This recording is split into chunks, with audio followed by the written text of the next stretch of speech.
喺清晨嘅寧靜中，喺夜晚嘅燈火下，每日與主同行，喺愛裏面與主相會。我係阿青，讓我哋一齊打開心靈之窗，讓神嘅話語成為亮光，指引前行嘅方向。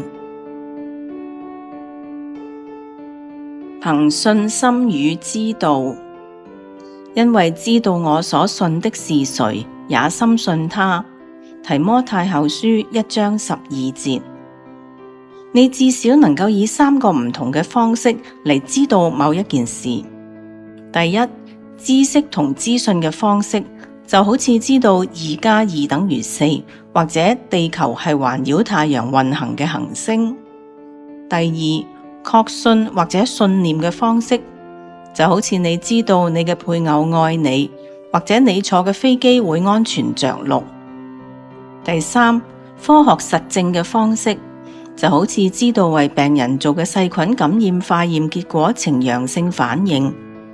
你唔能夠以第三個方式知道未發生嘅事，只有當事情發生咗先可以知道。保羅話俾提摩太知，係屬於第一同埋第二種方式。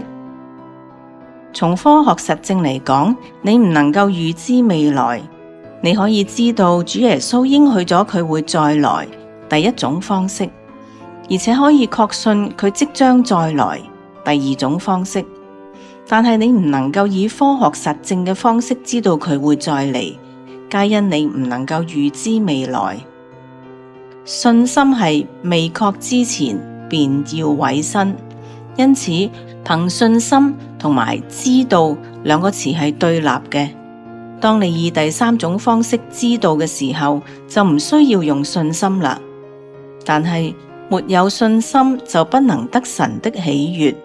希伯來書11章6節，神唔想你知道，佢想你憑信心行事。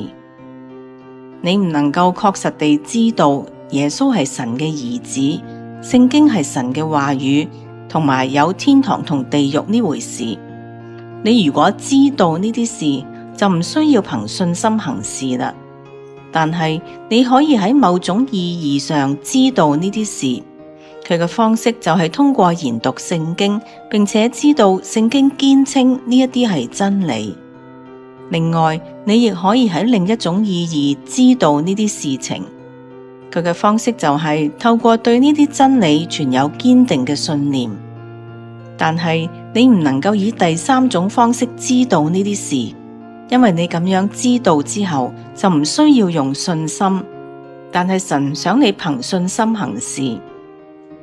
人非有信就不能得神的喜悅。你係點樣討神嘅喜悅呢？係堅持極力尋求知道一啲神唔希望你知道嘅事，抑或係坦白地承認你係憑信心接受嗰啲神唔想你確實知道嘅事情呢？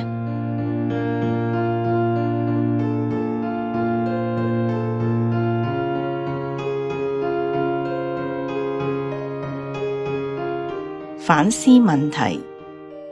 我係堅持要得到世俗實證驗證後先至肯信服，抑或係願意放低對眼見掌控嘅執念，以小孩子一般嘅信心委身於神呢？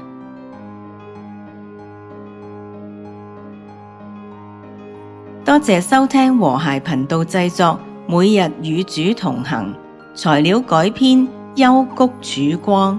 好開心能夠同你分享上帝嘅話語，一齊研讀聖經，靈命成長。歡迎你喺我哋嘅 Facebook 留下足跡，聽日見啦！